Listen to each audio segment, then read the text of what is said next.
Hold your breath.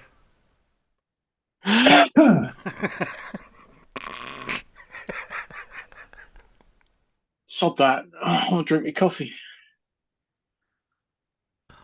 You haven't frozen yet. No, he's not frozen. So this ABS is working so far. Hasn't played up yet. I'll go This me make. holding my breath. That's what it Nice. was going to be frozen when it started streaming. Yeah. Have we started yet out there? Yes. I'm making a coffee. Oh, that's what I was doing a couple of minutes ago.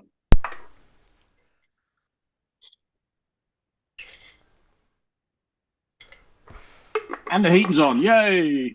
I don't remember what time I set it to.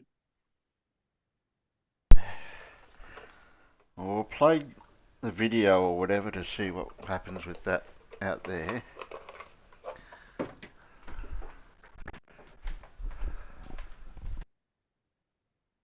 Yes, Clive Wells, it does appear to work. Hang on, I'm looking at the wrong bloody screen again. Let's move that over here. There we go.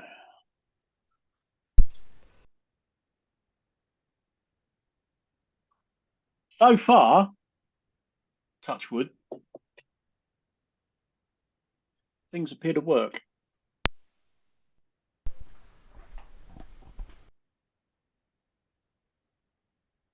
But can they hear you loud and clear, or me?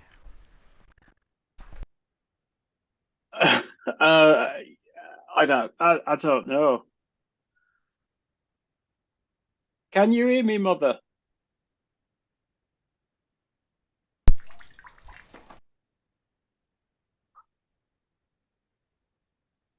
No, just got to wait for the lag.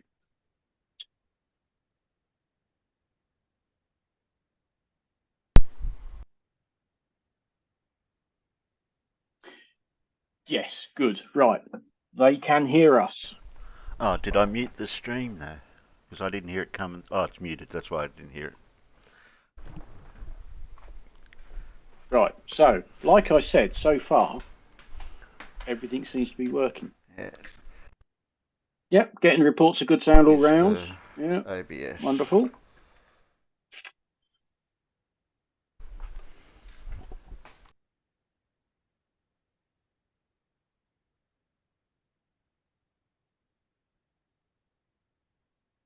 Hey, farmers, I've just realised it's warmer here than it is for you. It's Really, only zero. It's only 0 degrees here. it's now 1 degree here. What I mean? Oh, It's heading up to I'm forecast a high, a high of 2 degrees at 2 o'clock. uh, And tomorrow, the Colder warmest it's than my going to get is minus. That's colder than my refrigerator. Yes, tomorrow I've got a high of -1. And Monday, when I have to drive sort of up to Lincoln, 0. You're gonna have to put the heater on in the Great. car. Not only that, it's got to go into the garage again on Tuesday because the bloody handbrake's gone again. So on Monday, I can't just pop out and turn the car on and let it warm up. Oh. I have to be sitting in it with my foot on the bloody brake.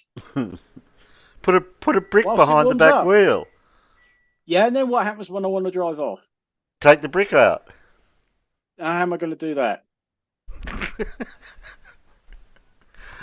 My Do I just solve all your problems for you? I had to go into London. I had to go into Guy's Hospital on Thursday, and on the way home, I thought I'll stop off at the garage because the handbrake there's obviously something wrong with it again. And I went, yeah, bring it in on Tuesday because obviously I'm out on Monday. So I got home, parked up, and pulled the handbrake all the way up, and that just about went click. And I thought, that's held the car. I come back downstairs about an hour later, happened to look out the front window. Where's my car? It's not my drive anymore. It's out in the middle of the road. oops. Quick, put me slippers on, get out there, bloody park it back. Because all the drives slope into the road, but if you reverse off my drive onto the road, it just sort of evens out, and my car just sort of rolled back and stopped. which is fortunate because had it kept on rolling, it'd have rolled into the garden of the house across the way. But it just sort of, yeah, I'll stop here. And it can't have been sat there more than a few minutes when I spotted it because, people are regularly in and out of there, and there's a bloody great big black Mondeo blocking the road, for fuck's sake. So yeah, Monday morning, instead of just popping out, turning the car on, putting it on thaw, defrost, and then coming back inside the house for 10 minutes, no. Like I've got to sit in there and Stewie wait said, for it. leave it in gear. Oh yeah, I've left it in gear to park it, but I can't do that when I want to warm it up of a morning.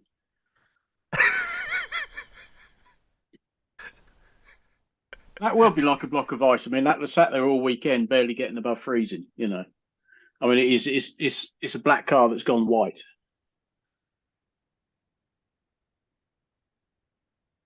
Haven't had any snow yet, but it seems that a lot of the rest of the country has, and it's just not made it to the Midlands, which is fine by me. So you're not getting climate change over there. We're getting climate change here because we haven't had proper summer yet. Yeah, but we don't get winters like we used to. Let's put it that way. We used to get lots and lots of snow, and it would be bloody cold for a long time. This is the first bit of sort of cold weather we've had in ages. I had a jumper on nearly the other afternoon. I've got a bloody jumper on. I've got thick socks on as well. Because it's all bloody laminate flooring in it, much in the way of carpet in this house, so the floors feel cold. Oh, you got your job, have you? I forgot Yes. if you had it or not. No, you did. Because you said, "Oh, come on, farmers, you're not doing your job," and then you gave me the right. Oh, that was the second time we had Zoom going. Not the first time. Yes. So what happens if I try to share? Oh, We'll share an Anton and we'll see what we get. yeah, try it. Right, so you guys see that. I go to that. It might not look too good out there, but at least it's visual. Hey, if it works, that's the main thing. Yeah. It's not lined up properly, so No. I'd have to line it up. I can always fiddle around with it. Give me a sec. I'll stop share for a sec.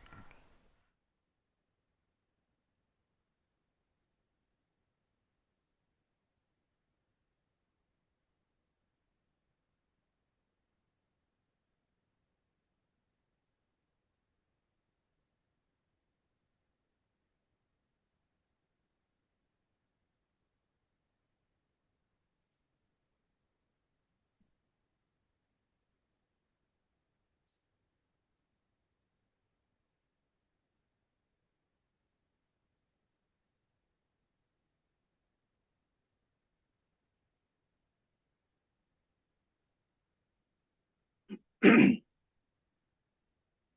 just making Anton fit. Sort of.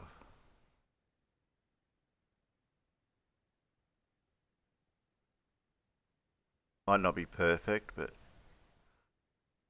As long as it works. yeah, that's what I'm trying to figure out. Is that the go for it? Try that. Let's see if that fits.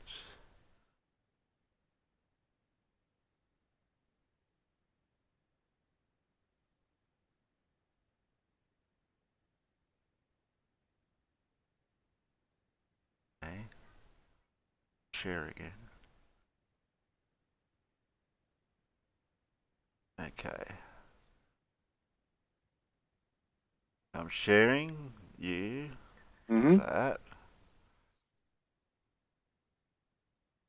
Now press play. What's sound? So they can hear me through that sound, but not Anton. Okay. These discoveries actually Now let me know if you hear Anton. redefining our understanding Yes. of what Mars is. Yes, I can hear. So you hear Anton, our or will they understanding hear Anton? of internal activity of Mars itself. And let's actually start with this particular story because it's probably the biggest discovery of them all. If It you looks did like look Mars up, might be geologically alive. Yeah, I haven't got it up very loud Not though. that planet scientists envisioned it for decades and decades. It seems to contain quite a lot of signs that there is a lot of internal activity, Like with some headphones activity things even have leading to volcanoes in relatively recent geological times. Which is something that the scientists really didn't expect. Because Mars is much more than planet Earth and planet Venus, it's always been believed that over time it just became kind of solidified with its internal structure. Instead of producing some kind of a dynamo, eventually Echo. still. In other words, the internal activity of Yeah, we Mars definitely haven't got the right just billions of years ago. Yeah, Whereas so- on both Earth Yeah. and Venus, because the size and mass is Mute- much bigger, both mute planets the have default planet desktop side, would be a and good both contain idea. active mantle that pushes things around, moves Desktop things around audio? as well, and eventually produces activity Yeah. on the surface, In at OBS. least on Earth, results in both plate tectonics and, of course, volcanism. from Yeah, a I've lot muted of the massive desktop audio plumes. one in Mantle OBS. plumes that move around, That pushing surface should up, hopefully and sometimes cure the escape into the echo, surface echo, through echo. volcanic eruptions. Yeah, And you're I think coming here, through lava the lamp mic analogy auxiliary would make the and most mic sense. auxiliary On 2's both Earth and videos Venus, coming we have a through. lot of this going on inside the planets. Whereas on Mars, it was believed that this stopped a long time ago. But when it did exist, it was very active. So active, as a matter of fact, that it produced the biggest volcano in the solar system, Olympus Just Mons, waiting for along feedback with from out several there. other really large volcanoes visible from really far away.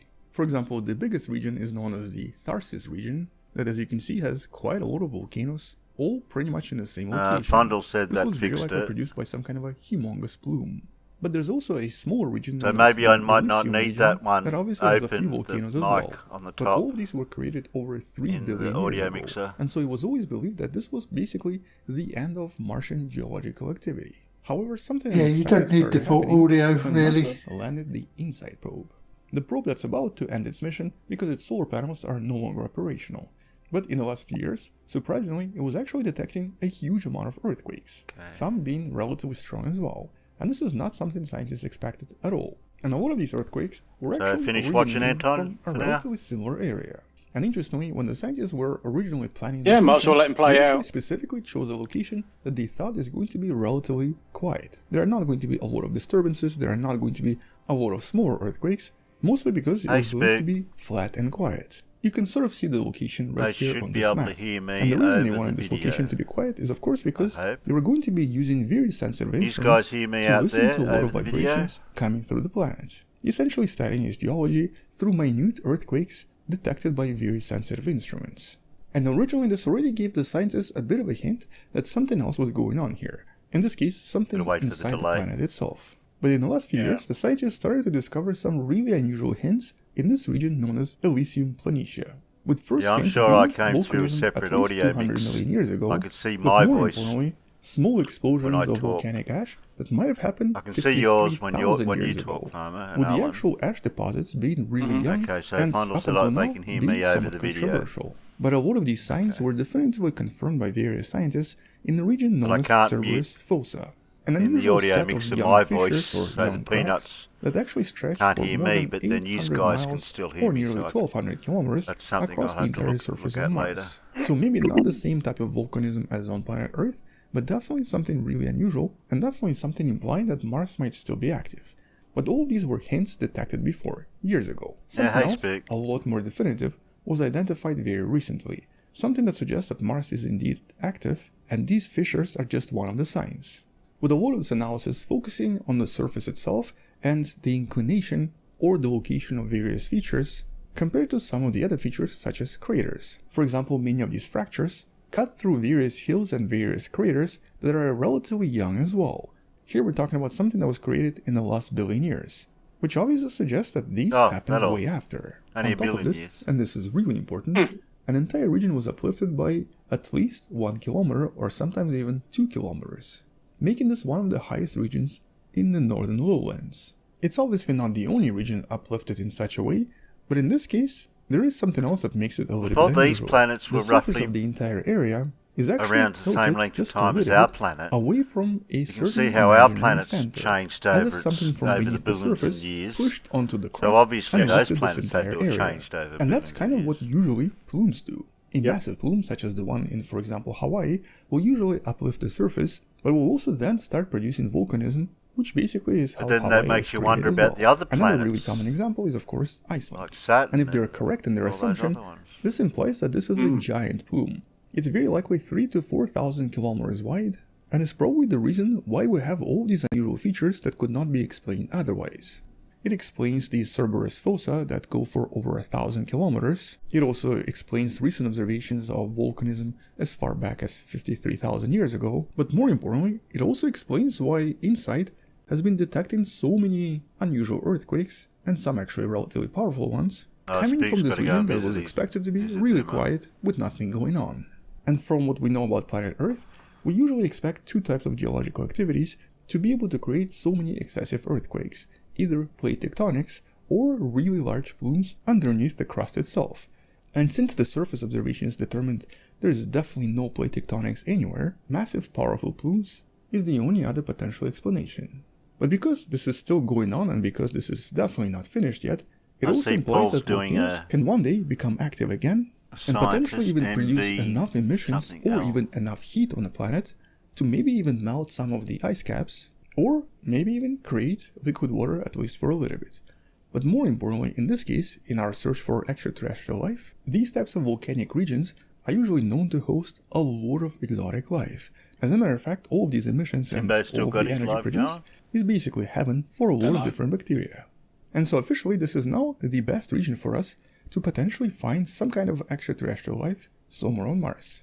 Which makes this a really Nah, exciting turn my region live to stream land off. in for any Okay. future mission. But that's one of the first discoveries. I wasn't really The paying other attention. I discovery didn't know it is, was I going to guess, be. from a little bit Funny. back, when Mars looked very different and possessed a huge ocean and No, possibly we're not going to be habitable going for that conditions long on here. the I'll surface. just play this. And in this case, the scientists have identified a I was sort of cometary distracted impact by from approximately Blue's 3.4 billion channel. years ago, Blue's. responsible for one of the biggest tsunamis Like, on what were Mars, you doing over or there? possibly even some of the biggest in the solar system. Ah, Mike But also Jones somewhat thinks he knows equivalent to the that one kid. that was responsible for the demise of dinosaurs, here on Earth 65 million years ago. But it's obviously not the first time we talk about these tsunamis on Mars, can't even and name actually one another of the older AutoCAD videos from a Autodesk few years ago product. discusses some of the first Really? discoveries by NASA and by Well, a lot of apparently not, different no. studies. Here Can't the see scientists where were he's able done to so. identify at least Please, two he's a cases shareholder but doesn't of know the major product line. tsunami events, very likely happening brother. just a few million years apart, but both Doesn't having realise that slightly in the different professional effects. world we don't The actually younger use tsunami AutoCAD might have occurred for when the design. oceans were already much smaller,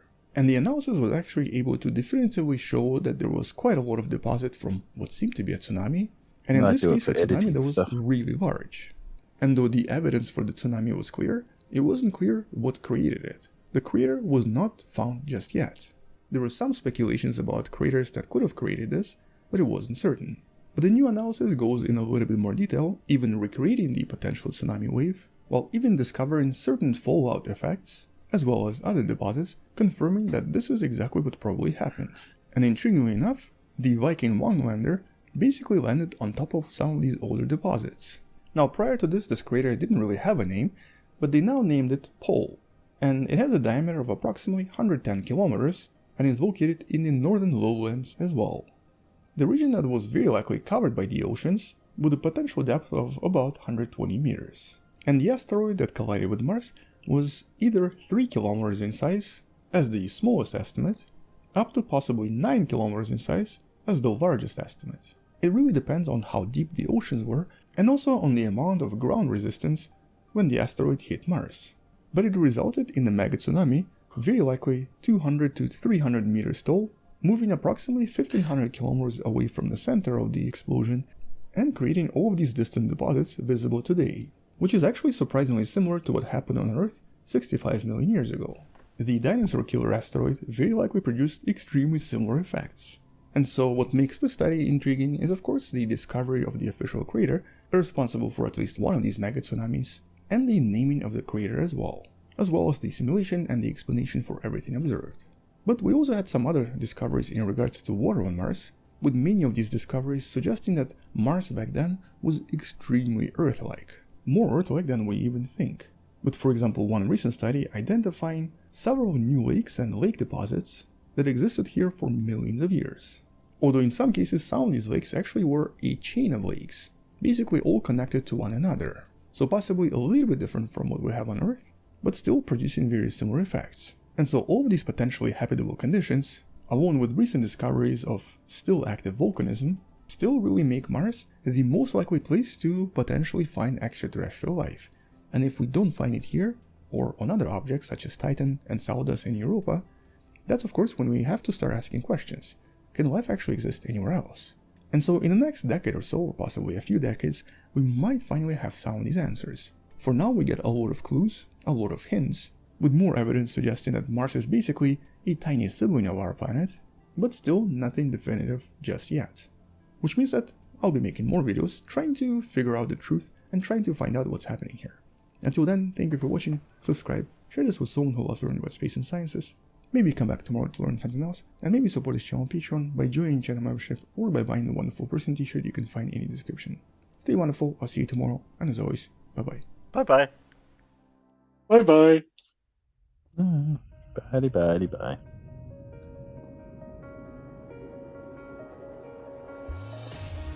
Okay. How do I get me zoom back over there? Oh, okay. Not showing up my zoom window again in OBS. Oh. Uh-oh. I've lost my Zoom meeting. Oh no. Where did you leave it? Well, it was over there. Yes, I'm here. Where'd it go?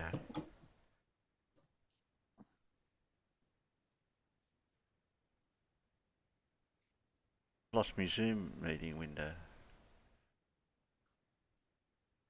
Yeah, it's not showing back up again.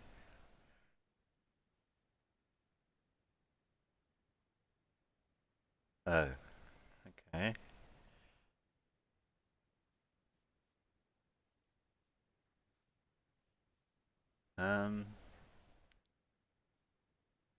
Well, Peanut's not going to get to see anything at the moment.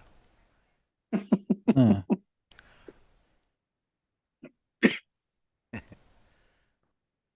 Yeah, You're there's right, no they've just got a black screen. Yeah, that's all I've got over in my preview screen on the OBS. It's just a black screen.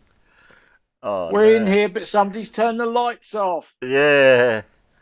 Don't let anybody move. You'll stub your shin against something. Just hang tight. I don't know where to look to find out what's wrong.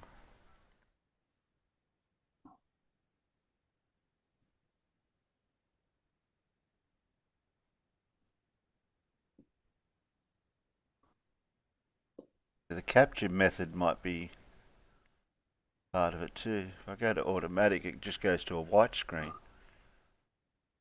That can't be it. If I go to Windows 10 something and up, it shows up.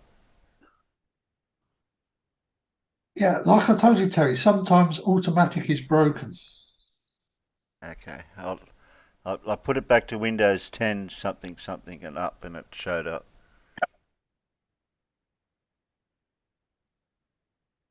There we go. Got zoom back again for now.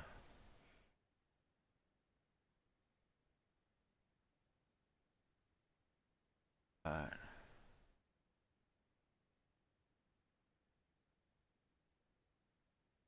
Okay, so I can just go over to there to fix it as well. In properties, in the middle part, I can just go to that one if it happens again.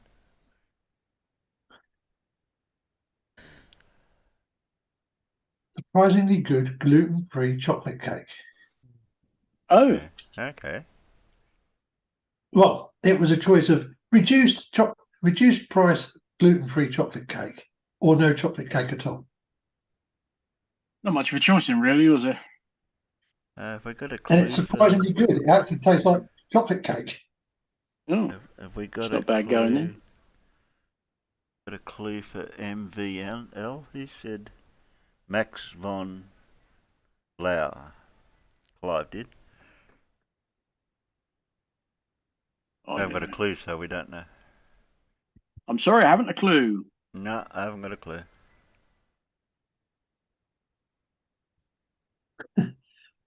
Whose turn was it The for club- quiz on a Saturday nights? Paul. Paul. Paul's, was it?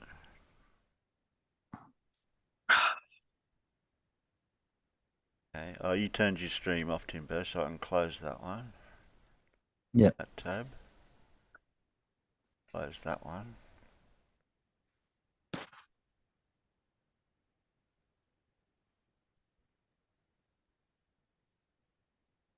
But don't know of any derp or debates that happened in the last week that I haven't been streaming. Irish Okay, Stew yeah. just asked me a really silly question in the chat. Yeah. Yeah. Of course, I like Jamaica ginger cake. Do Oh, you did like we- breathing? Did we watch the Artemis? Do I like cake? Yes. Yeah. Artemis Orion Earth approach live in 23 hours on Space Match channel. Yeah, sounds about Yeah. right. But it's 11:15 my time. That's tomorrow night. I was going to post this in blues, but I posted it on our Facebook. I captured that image of the Earth. Well, I'm I not- put it up. I could No, have that was streamed. too much. I Isn't could have it? streamed tomorrow night as well at around this time. We would have watched that as well. Oh, Mm. it doesn't matter. Oops, that's the wrong image. That's what I posted in the blues Discord. He was asking about What- polar arrays. Not sure he knows what they are, but that's a polar array. If you zoom Jolly- in, you can see. Did you Jolly zoom in and handy see when what you it said? need them. Did you zoom in and see what it said? What did you do? You posted Does something. Mike Jones know anything about Autodesk? Is it Autodesk or AutoCAD? I can't quite. Doesn't matter. What did you post? That's it the in thing. It's live stream? Autodesk is the company. Correct. They produce all the products. AutoCAD is one of their products. But it's I have more two of an- permanently fixed to the bottom of my screen. Do you? One is a red button with an A on it. AutoCAD, yeah. One is a blue button with an R on it. Oh, Revit. Yes. Come on, I you. don't actually use Revit, but sometimes it's handy to be able to open things in Reddit, and then I can export them as a CAD file. And I could do something with that then. I don't pin mine except for I got CivilCAD pinned, but if I pinned all the Autodesk products, I have no room left. Well, you only pin what you use the most, don't you? Did anyone watch the McTurn well- live debate commentary, Planar Walk Dave versus some Flathead Mason? I watched a little bit of that first thing this morning, but I didn't get very far. I didn't realize it was on until about 15 minutes after he finished. I got the notification, so I started to look at it. Thought, oh, this is 3.5 hours long. I'll save that for Exactly. another day. When Yeah. Yeah, I don't know if it's That's a snippet. worth skipping through it or not. Don't know. If you're going to watch any of it, just skip to the bit where he's commenting on Witsett's performance. I wouldn't bother about any of the other bits. Do you want to do any quiz tonight, Paul? Oh, I've got one if you want to do one. Yeah, I was thinking if we could do that, then we watch Simon Dan and then we'll finish up. So I'll Okay. just grab Uh, debate. Your notification didn't come through for me. That came through Discord. No, for YouTube. Oh, Okay, I there we are. See you now. No, I got it now. Don't worry. I didn't watch this video, so there's Toon. I haven't even got Turtle running. I feel naked.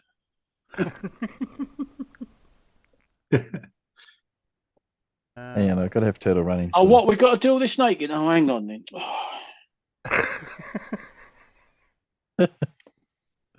Oh, Stop that. It's too cold.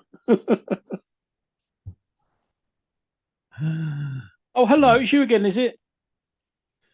I'll Teach go, him to play I'll with go them. No, don't halfway te- and then I'll jump. Don't teach him to play Oh, with them. the sun's With the moved ball? round. It's not on the windowsill in my bedroom. That's why I've got a cat in here now. So see what happens this there you time go. when I share. That work? Here comes that cat. Okay. Oh, hello, Squeak. So Hello. share that in here.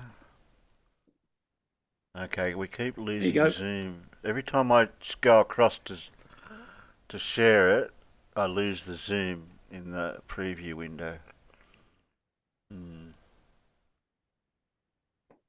Interesting.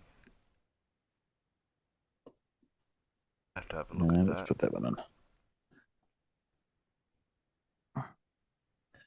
Start picture camera. Of the downward acceleration. You don't know if there is a dome or not, and if there is, how high it is.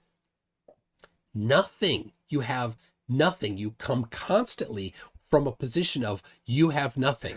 And yet you have this religious position that the earth is flat. I thought If this you was the actual actually think debate. that there is nothing, why would you suggest No, that Tim's it's just true? talking over it. Why would you expect Because he somebody paused else to it or think that it's something. true? You admit you have Yeah. nothing. Yeah, So the argument's it's fallacious. an old debate. It's He not dumps the a new validity one. of the argument, but not necessarily the conclusion. That's what fallacy means. Hey, host, I know I can't respond, so let me not waste our time. Don't worry, you don't get it. Don't worry about it. No, I get it. Appreciate your question, Carney Karn says, if Witsits... Oh, so this was already a debate that already happened, and then he's just watching the replay of it or something. He's Yeah. talking. Yeah, he's reviewing it live. Oh, okay. said, quote, all or nothing fallacy, what he is doing is selecting the parts that work for him and ignoring the rest. That is cherry-picking fallacy. You know what's funny? No, I'm not ignoring anything. It means the same. Cherry picking's like if you read it in context, it would mean something different. They act like I can't use Why do you citations. This is the think level it of sounds so 2022 fast? Glovers. They're so remedial. Here you go. Einstein said the Earth is orbiting the sun. You are cherry picking out that part, right? You are saying that his words say that the Earth is not moving, yet his words say the Earth is moving. That they're acting like I have to either show you the entire 400-page novel every time I bring it up, or I can't bring out a citation. That's not how citations work. In context, it means exactly what I said that it means. It's not cherry picking or quote mining. Try again. This one Why don't you just pick parts of it? 044 says, question for the flat folk. Can you please explain how the super Kamiokande detector in Japan took a photo of the sun through the Earth? Or is it part of the conspiracy? They claim that some detector underneath the surface of the Earth looked at neutrinos all the way down their feet through from the other side and made an image. And these people actually believe it's like proof the Earth's a ball and that the sun's on the other side of the ball. Incredulity. This one. Fallacy. Oh, this is comical. Shriek says, Earth rotates, centrifugal, centripetal forces act on you. If you weighed 200 pounds at a pole, you'd be 199 pounds at the equator. Flat earthers explain this. First of all, there could be centrifugal effects, but can you even prove that? You guys just say things?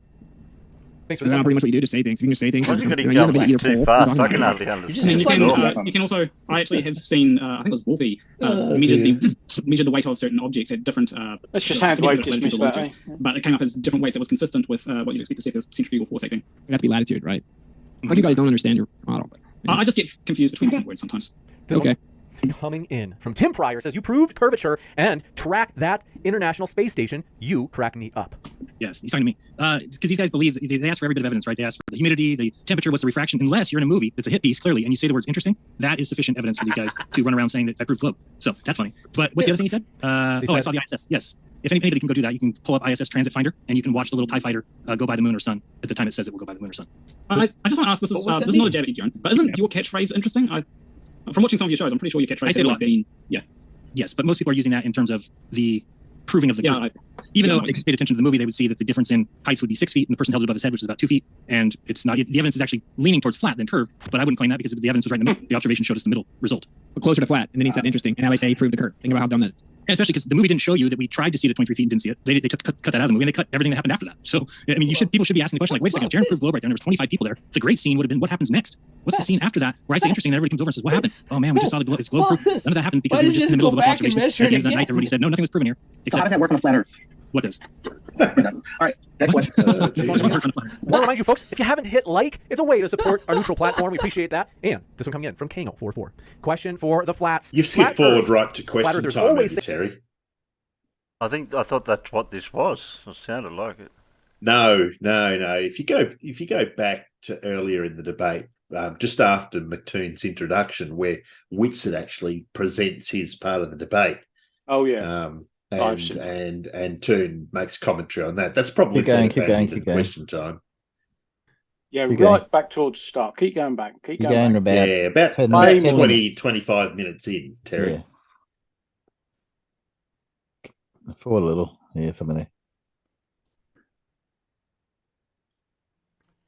Nothing yet. James won't do a 2v1 type debate, so maybe he'll roll it back to a 1v1 and just have Planer walk and then one of the others, either Whitsett or Jaren. That might work. I don't know. Oh, Tau Software says, by the way, Chong never says man, he just says Dave's not here. There it is. Okay. I accept that. Well, in the meantime, you know what I'm going to do?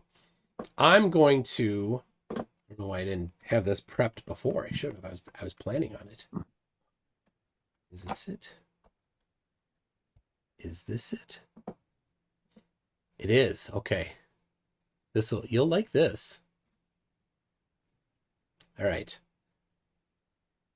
Let's get this ready. You're going to love this. This is a little thing. Just a little thing I made. Right there. You see that? It's a little montage. It's 2 minutes long. All of 2 minutes long. So here you go. Enjoy. Joel, let me get this out of the way here. Is this what you're talking about? This Or is the further montage. on?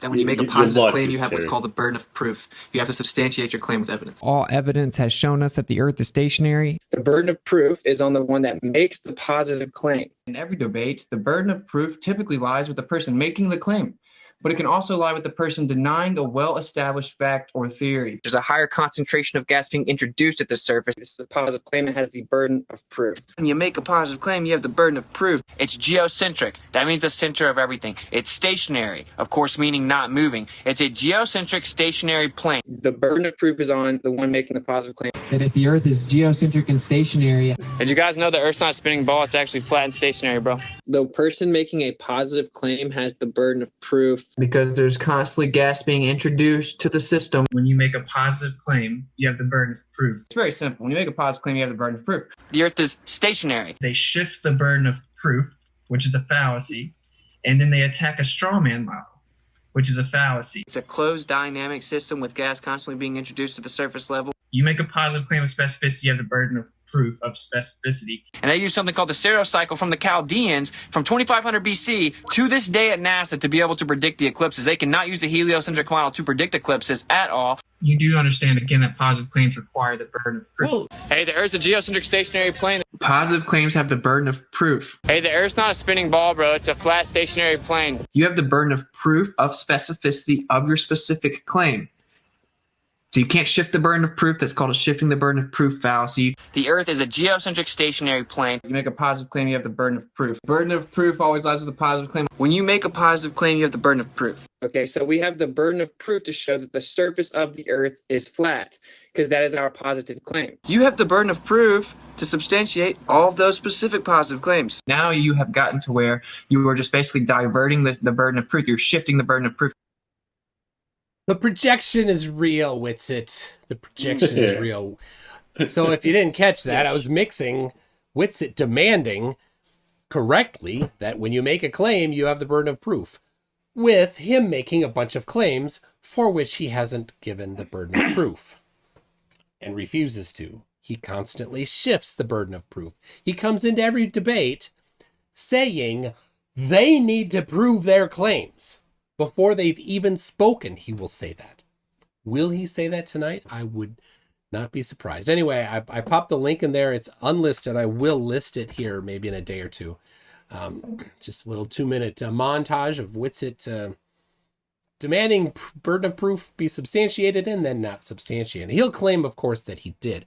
And he'll claim that he did by falsifying the radius. Sorry, that's not supporting your claim of flatness. Even if you did, which you didn't, it still wouldn't satisfy the claim that you made. So, it's starting. It's starting. Over side, thanks so much for being with us. Planner Walk, the floor is all yours. Thank you. Let me just get around to sharing my screen. Dave made it. Dave's here, man. We could probably skip forward our side. Skip Yeah, forward to Jeranism. I've got no idea how we're going to get to that. The black swan one, taken down during the lower index of refraction. Not only is the platform in the back behind the horizon, it also leans slightly backwards, exactly as expected on a globe. But I don't know how you could see that small amount of lean, though. It's contradicting any claims that you might have about Einstein thinking. In the globe, it's unfortunate that most of your compadres like to attack and make fun. They don't really want to have the conversation. It's kind of strange. I'll have a conversation with you, Jared. Jared, I'm ready to have a conversation right now. So you guys brought your response. I want to address one of the things in a conversational manner so that we can put an end to that. Extraordinary claims have been met with extraordinary evidence. And the issue here is whether or not you recognize the evidence as being sufficient. When the evidence has been shown to you, you dismiss it or try to re-explain it. And that creates the very problem that you were saying we do.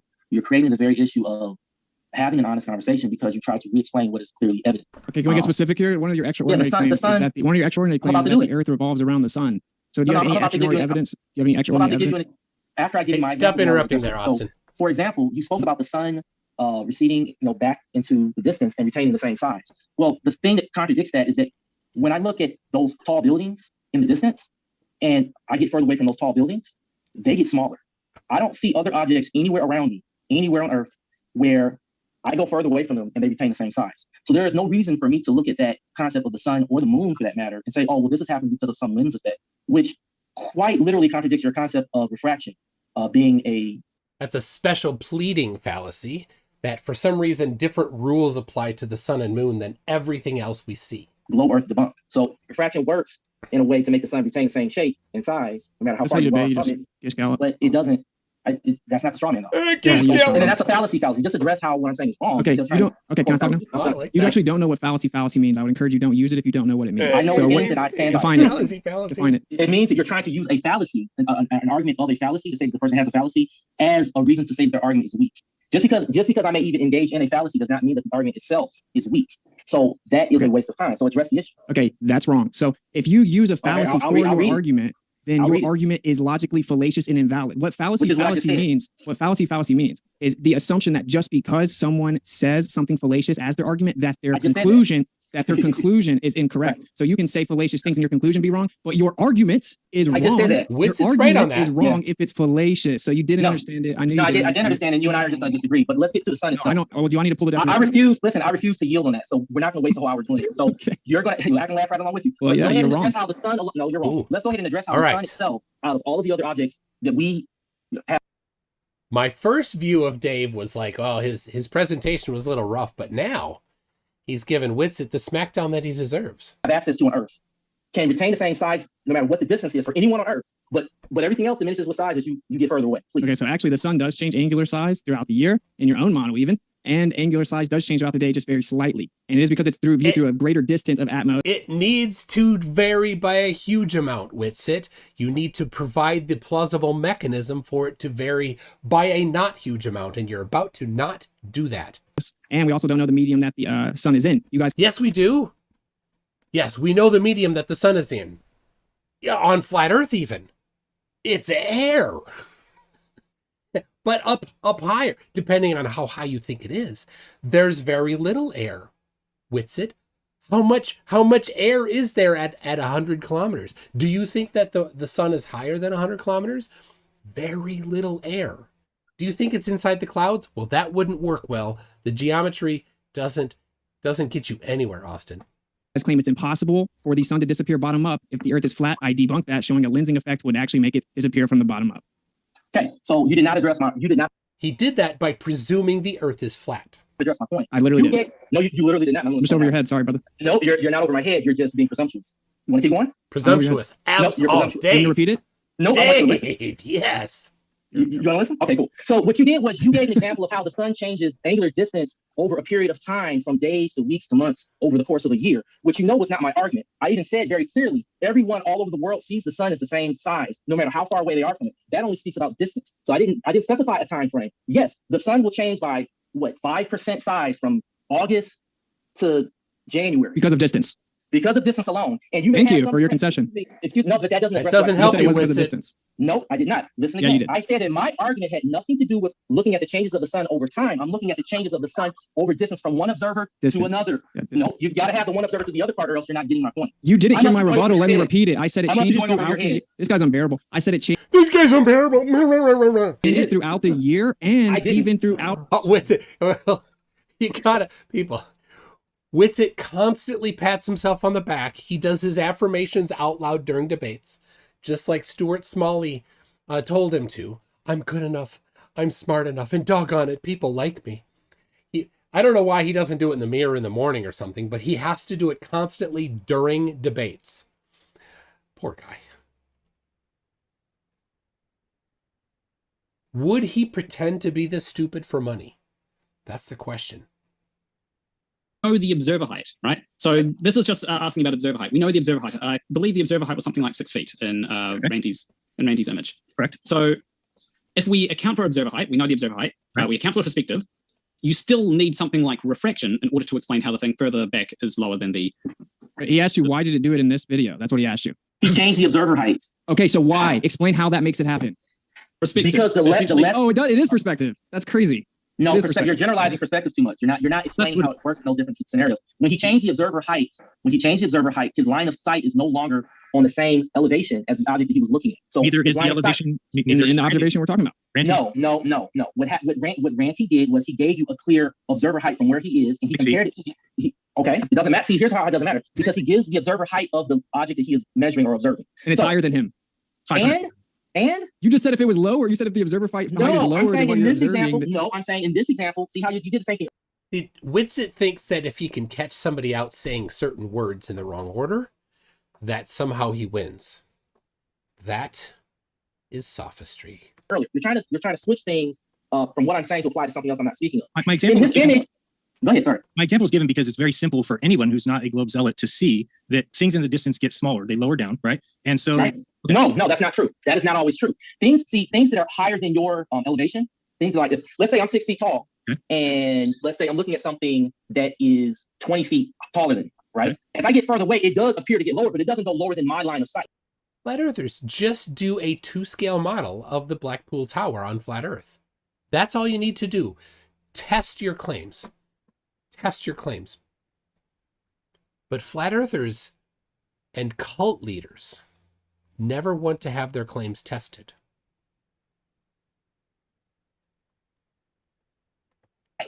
My line of sight is still parallel to the horizon, still parallel to like the gravitational force that's keeping me balanced. My line of sight will still be lower. The problem is that the object is so far away that you can't see that distance. You can't see that distance as if it was up close. So you have to zoom in. And if you zoom in, you will still see that it is taller than you. It's still higher than you. It's just, it appears to be angularly. Make the top of that tree disappear by going lower. Shorter. So there's something about the magnification that you have to take into account. I also want to. I just want to say, when it comes to things like perspective, we do take into account observer height, right? Yep. And that is one of the first things that I made sure to take into account, because if you don't take into account observer height, then where are you starting from, right? Okay, but observer height, as far as, let me explain this real quick, see if this makes sense to you. I'm facing east right now, and the Sierra Nevada mountains are right there, okay? They're about 80 miles from me. And right now, if I were to stand up tall, the mountains would be higher than my computer screen. But by just lowering down like this, now my monitor would be above, my line of sight would be above those mountains. Nothing. See, I don't think, here's the, who said Jeff Stucco Righteous says, I think Witsit is a Poe. He does this for the trolling. No. I think Jaren knows the Earth is a globe and is stuck because this is his rice bowl and he can't mess with his rice bowl. I think Witsit actually is such a contrarian and a narcissist that he's truly believes this, and he's a pathological liar, so he believes himself.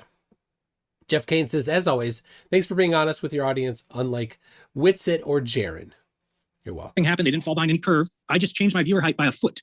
So how can the foot cause a mountain to drop behind my computer monitor and you not understand that that's simply what Ranty was showing in his photograph? Because the scale of distance is important. You're very, very close to the monitor. And so that the distance from you to the monitor is a few feet. The distance from the monitor to the mountain is a whole bunch of miles. So there's a proportion here that you have to take into account. And observer height is only relevant when you're looking at the line of sight that is parallel to the horizon. You can have a line of sight in any direction, but when you're trying to compare objects that are anchored to the ground, like a mountain, you're comparing your observer height to something. If you see something that was 6 feet tall near that mountain, then you would have a line of sight that is consistently level with the surface of the earth. Yeah, but that mountain's 50 miles away, right? Yeah, but you're not 60 feet tall. The mountain Also, you're missing the point. No, you don't understand. Also, I want to say, dude. I always, like, whenever I do any kind of calculations, one of the first things that I make sure to take into account is observer height. And you can do this essentially by minusing the observer height from the things that you are looking at. Right. So if the observer height is 6 feet and you take off 6 feet from the tower and from the mountains, well, then you have accounted for observer height. It's very easy to do. Are you using like GeoGebra and drawing straight line observations to see if they're... Yeah, they use Euclidean geometry. You wouldn't want to do that. What are you using for perspective? You said what if there was just another person that was 6 feet tall at the mountain? They won't answer. Do you use Euclidean geometry? Yes or no? So I use trigonometry. Euclidean geometry, and the eyes actually use spherical geometry, as do lenses. So why do you use Euclidean geometry? Oh my gosh! Because you can use. Because when it comes to lenses, that. Oh my gosh, Witsit. As if what we see is somehow magically, selectively modified because our eyeballs are spherical? No, Witsit. Straight lines appear straight to us. Just because our eyes are curved doesn't make other things appear curved. Oh my gosh. What a reach. Is literally using trigonometry. Like, do you know what Snell's law is? Yeah, that's a total non sequitur. So do you understand? Hold on. Do you know what Snell's law uses? Do you know that Snell's law uses? Hey, why are you changing the subject, man? We're talking about how the eyes use spherical geometry to see, yet you're using Euclidean geometry. Your eyes to do map not out how use the spherical Earth's... geometry. Do you know the? Yeah, I need to ask. Do you know what the calculation for Snell's law is? Snell's law is to calculate refraction. Do you know what that is? Are you talking about refraction? I thought we were talking about perspective. Because the eyes, the reason why the eyes work is because of refraction. Use refraction. If you want to talk about, if you want to talk about Snell, if you want to talk about, sphere. Yeah, you want to talk about how the eyes work, and then not talk about refraction and Snell's law, Austin? Absolutely, you 100% must. It's lenses magnify things and focus things because they're spherical or elliptical. And Snell's law is a valuable part of that. Spherical geometry, you need to know, and you want to say that the eyes we'll do another jump. We've already played that bit there in the middle. I don't know what happens towards the end or not. No idea. Hearing me or Jaren coherently lay out our position, like when we start to get through it. Mutaki, do you think Flatzoid will let you on his channel this time? Since I pointed out his loaded question fallacy in all of his polls, he doesn't like that. He doesn't like me. So all of us, for those who are unfamiliar, Flatzoid does these polls all the time in his his live streams, and they're loaded questions, right? There's no answer that allows you to disagree with his position. Both answers always, agree with his position. So it's a loaded question. The classic loaded question is, when did you stop beating your wife? And so I told him in chat, I said, all these are loaded questions. He said, no, they're not. And then I said, well, Flatzoid, when did you stop beating your wife? And he flipped out because he doesn't know what a loaded question is. Because if he did, he would have instantly known, oh, that's the classic example of a loaded question. And he kicked me, he booted me, he banned me, all these things. Because he doesn't know what a loaded question is. Anyway, there you go. Glenn South, the shortest distance between 2 points is a straight line. Hey, that's true, Glenn. And what's the shortest distance along the surface of a sphere? If you can't take a chord length. What is it? And what's the shortest distance between 2 points on flat Earth? How do we calculate that? Right? Clearly, international shipping needs to know that, because in order to plan the correct amount of fuel, how long it's going to take, the route they're going to take then, how much food to bring if it's like a ship, if it's taken a long journey. All of these things must be planned out in advance. So Glenn, how do they know? Because these things do happen. So what is the formula? That's yet another thing that Flat Earth cannot answer, right? The list of things that Flat Earth can answer is nothing. The list of things Flat Earth can't answer is everything.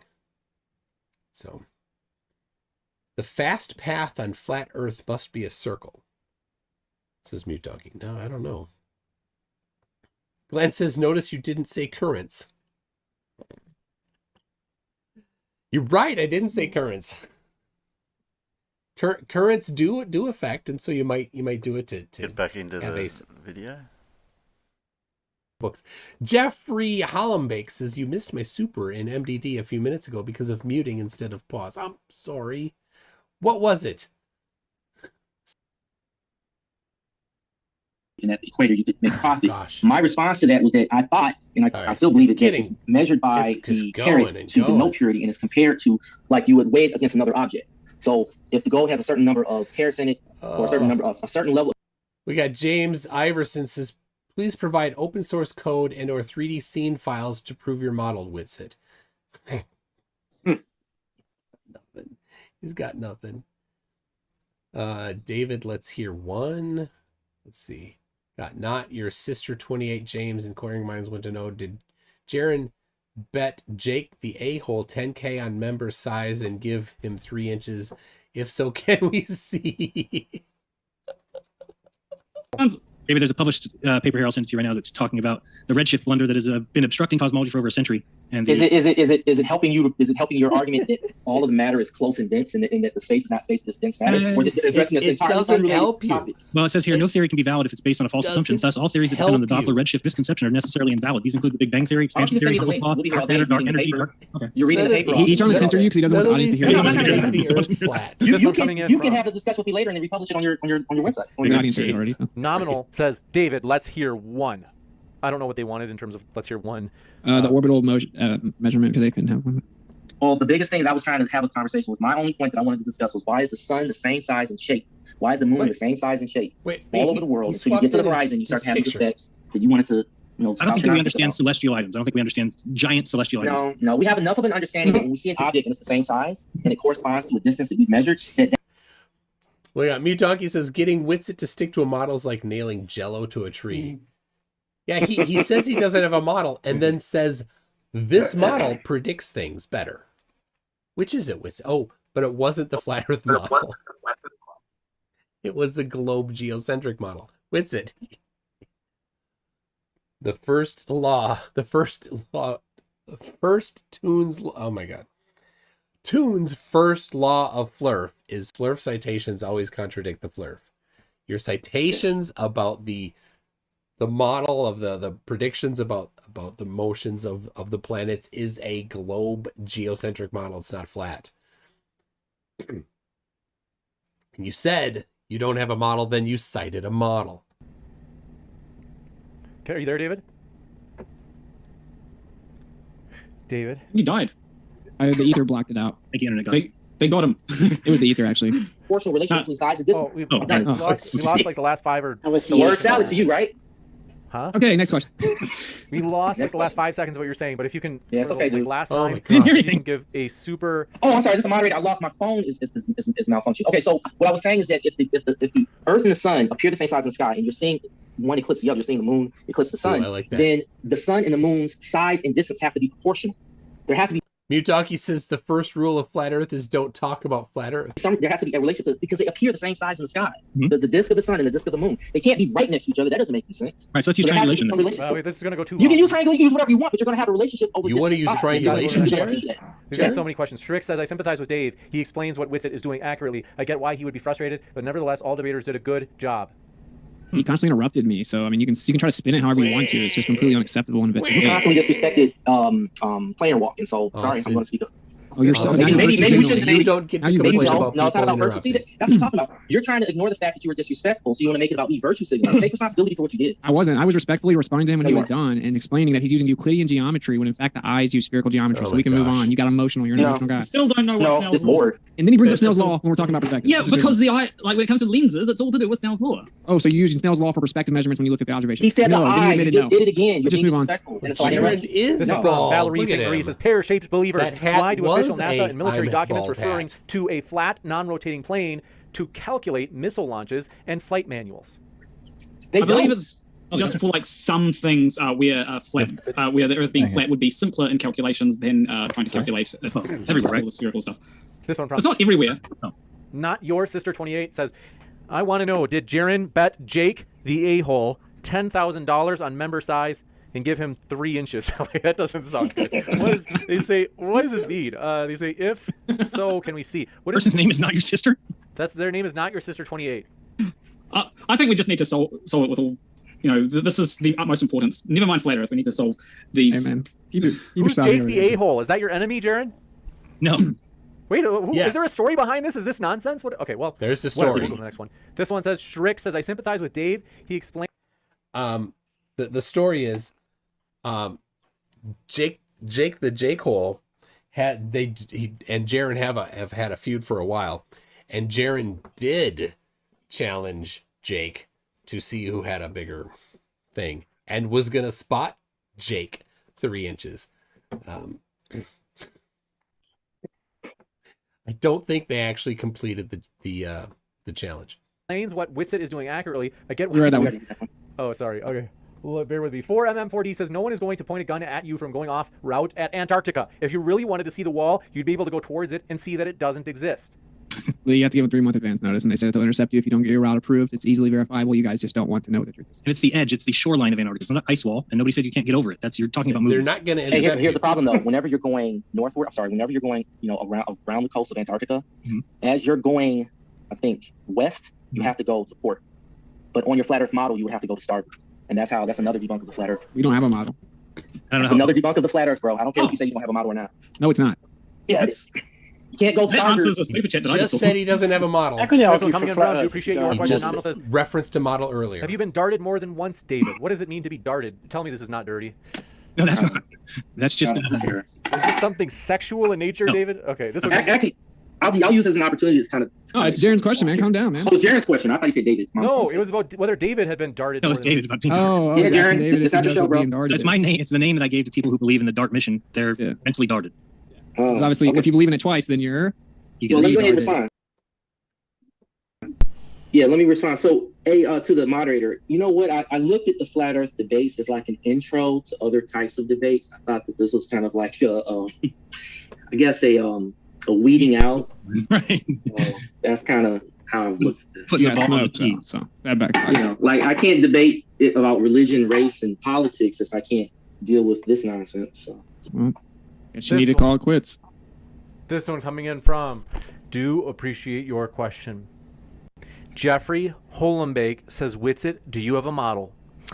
James, wait for an answer from Austin. If no, every time you refer to a model can be ignored, Austin. Yeah, she's 37 weeks pregnant.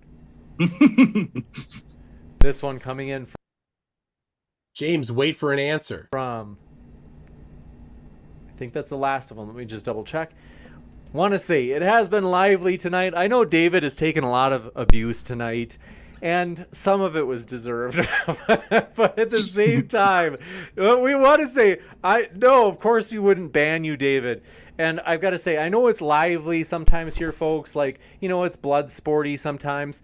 But I've got to say, at least it's real. At least it's authentic. And I got to say, we appreciate our guests. We really do. Click on their links, because even if you disagree with them, even if you're like, oh, that Austin makes me sick. If you're in this chat, well, at least better be understand his subscribed. position. I'd say it's basically finished. Wasn't really much to go by. It's just especially Witsit when, and Jeranism's usual old shit. Yeah. You'd have to watch the original and then you could get bits out of it, but not when Toon played it at fast speed. Yeah, I was having trouble keeping up with that. Right, now I've got to get Zoom back again. What's going on here?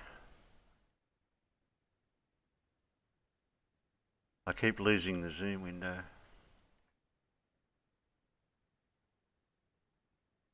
Well, Zoom's like that when you share, isn't it? Yeah, but I wasn't doing it before, so I don't know what OBS I was using before then. Might not have been this one. I don't think it's OBS. It's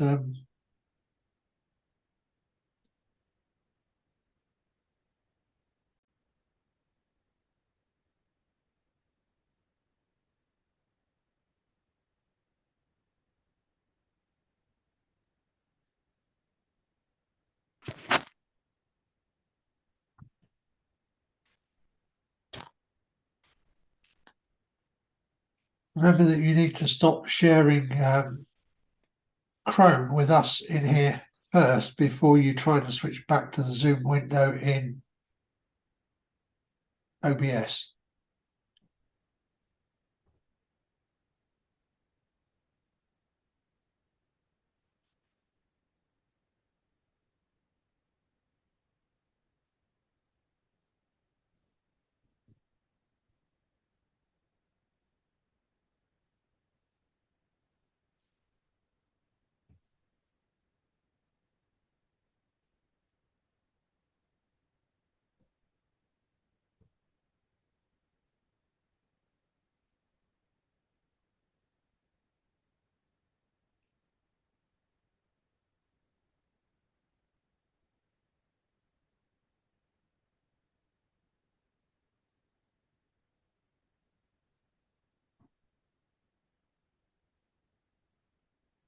Yeah, I don't know.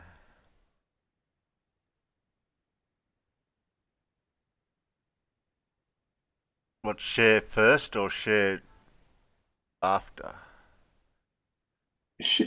Right. If OBS is having a problem finding the Zoom window while you're sharing, that will be because obviously Zoom doesn't show you the Zoom window, the meeting window like this, while you're sharing, does it? It just shows you what you're sharing. Mm-hmm. So you would need to stop sharing in Zoom, then switch to the Zoom window in OBS. Because otherwise Zoom kind of gets a bit upset that it can't see you. Stop getting distracted typing things in, please, channel.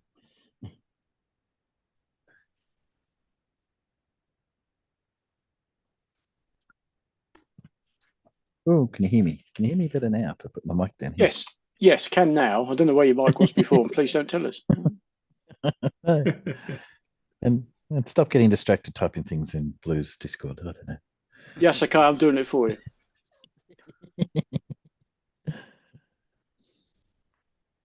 Don't catch me doing that.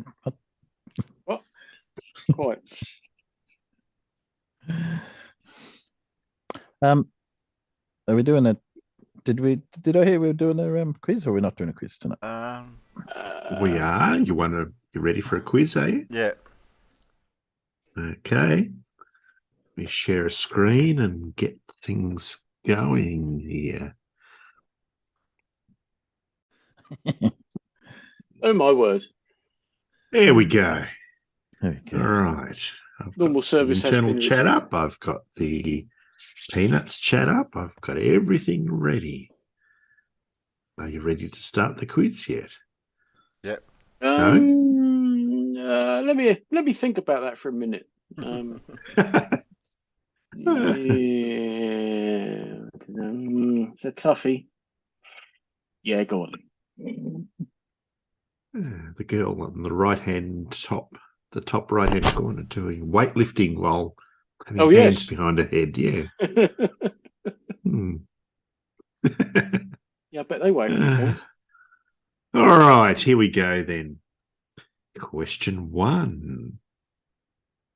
This element is combined with copper, zinc, and sulfur in one compound, researched for use in third-generation solar cells. Blimey. What element would it be? I'm guessing. Where are you? It's not Who are an you today? unobtainium. Oh, Max Fun. Let's just see who you were. Is it? No, I don't think it's that. Actually, it's not that. Well, I don't know. It's not that. No, it's not that, Timbo. No. It's not that. All right. Float glass is usually made on top of this element, whose primary ore is cassiterite. What element? Oh, no, yes. That would be the right one. Yeah, that was the right one. Yeah. Yeah. I picked the wrong one. No, that's not right, Big Blue. Or Timbo. No. Not silicon, not germanium. Irish Stew has it correct out there, with Alan in the internal chat getting it correct also. It is, in fact, tin. Yes. But the other clues were, it is present in many lead-based solders, and pure solders composed of this metal are prone to whiskering, which is why a lot of early generation CPUs failed, because of the solder they used to solder the wires. Electron jump as well. Yeah. Crystal twinning causes a namesake cry when this metal is bent and it is mixed with copper to form bronze. Name this malleable metal with chemical symbol SN that names a certain type of steel. It is called tin. Yeah. Is that it been applied? I was watching on the lock speaking channel. You can apply that stuff that will basically disintegrate the lock. I can't think what it's called. Doesn't matter. Yeah. Move on. And they did used to actually make tin cans. But of course they had to line them with something, because you don't want your food being contaminated with oxidized tin. No. Yeah. Question 2. The change in velocity is proportional to the logarithm of the ratio of two values of this quantity, according to Tsiolkovsky's rocket equation. What quantity is it? The father of Russian rocket science. Tsiolkovsky. Don't know. We have correct answers out there already. Big Blue has the correct answer, and Clive Wells followed Nerd Alert, who got the answer first. The answer was mass. Your other clues were Utvush names a device that distinguishes between this quantity's inertial and gravitational types. Yeah. For a simple pendulum, this quantity times its length squared gives a moment of inertia, which in general is this quantity's rotational analog. Momentum squared over twice the quantity, or equivalently half the quantity times velocity squared, gives the kinetic energy, p squared over 2m, or half mv squared. Newton's second law states force equals what quantity times acceleration? It is indeed mass. Yeah. Question 3. One modification of this equation, named for Redlich and Kwong, includes a temperature term raised to the negative 1/2 power. What equation would this be?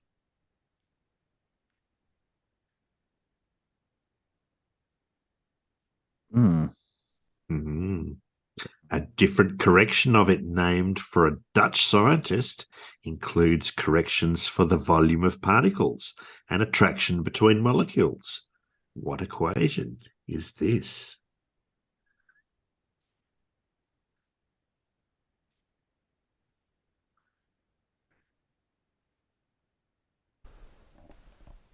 I don't know. The namesake constant of this equation is the product of the Boltzmann constant and Avogadro's number, and can be expressed in joules per Kelvin mole. Haven't you got this yet, Farmer? No.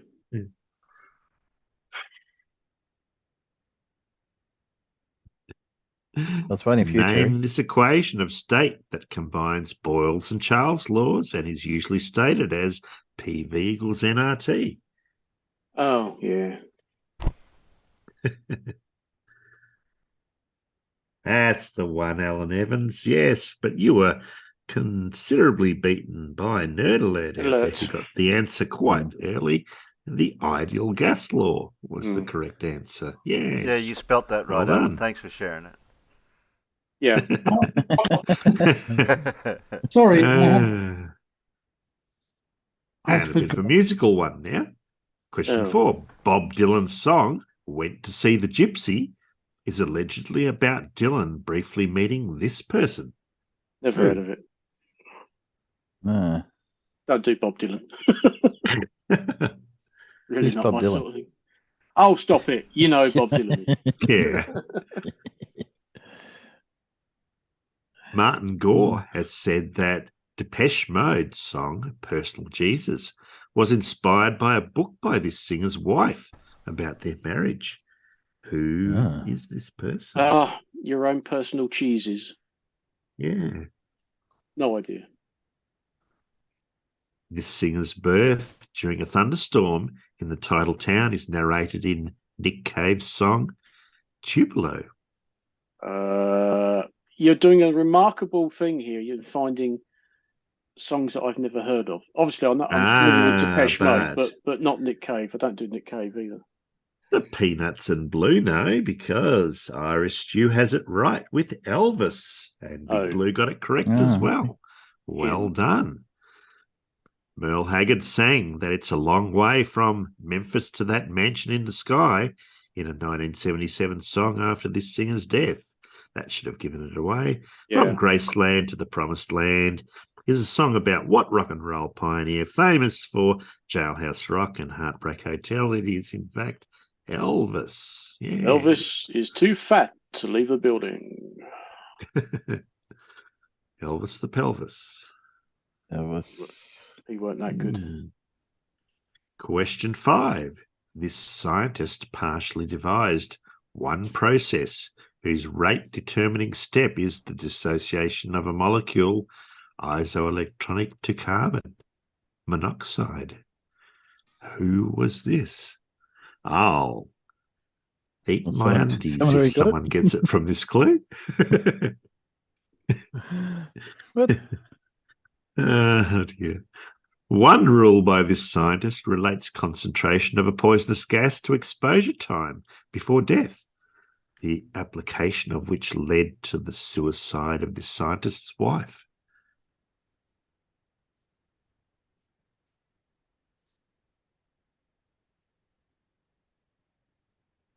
Robert Le Rossignol worked with this scientist on a process that uses an iron-based catalyst and is carried out between 400 and 500 degrees Celsius.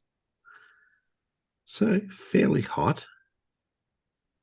Yeah, it's a bit toasty. It might burn your lips if you have a cup of tea that full. Yeah. Name this scientist who, along with Carl Bosch, names an industrial process used to produce ammonia. Who was it? No idea. Nah, completely outside of my areas of knowledge. The Peanuts know who it was. Or at least Clive does anyway. It was indeed Haber, or Fritz Haber. Now that I know the answer, it doesn't help. No. It's Haber. His wife committed suicide because she didn't like what he was doing. Yeah. Question 6. Many of these people lived at complexes owned by a Lannister, where they ate beans and oatcakes in buffet-style layouts. Who were these people? Lannisters always pay their debts. Oh no, it's not that. It's not that Lannister. Oh shit. Not that Lannister. Not that Lannister.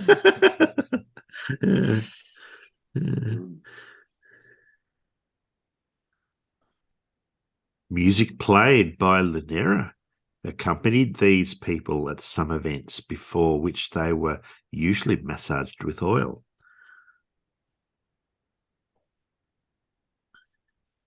Not the disciples of the Last Supper. No, not knights. No. No. The greatest honour these people could achieve occurred when they were awarded a wooden sword known as a rudis. A rudis. Oh. Yeah, that's Maybe. the one, Big Blue. Blue's got it. So is Farmer's Boy. Hey. Oh, here comes Matt. The Holomolocus and Murmelo were two specific types of these people who were trained at schools after being bought by a master. No, these people's fate was decided by a thumb turned sideways. That's the one, Clive. It is the gladiators, yes. What slave fighters of ancient Rome fought in the Colosseum? They were the gladiators. Gladiators ready. Did Matt bring That cake? program was shit. I don't think so. Yeah. I'm not seeing any. No, I haven't got cake yet. I'm meeting them a bit later. I don't think there's going to be any cake anyway. Not for me anyway. They can be. Okay. Talk to you after the quiz. Dig depths into your literary knowledge now. In this novel, Frederick, the owner of neighbouring Pinchfield, tricks a leader into selling timber for counterfeit banknotes. What novel is this? Novel. No, Pitchfield.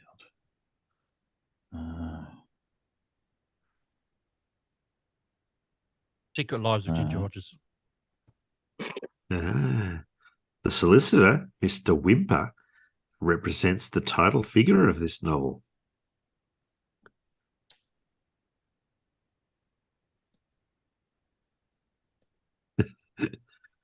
A vain character in this novel named Molly likes to wear red ribbons in her hair. Later, Molly is led away by a man with sugar cubes.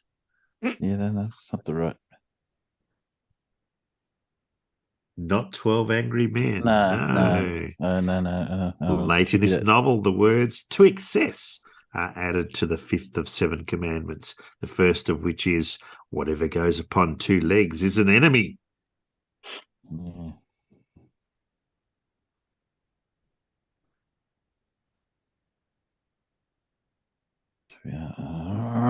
Big Blue has it right, but Clive Wells was right up there with almost the very first clue. He got it correct. Animal Farm. Yeah.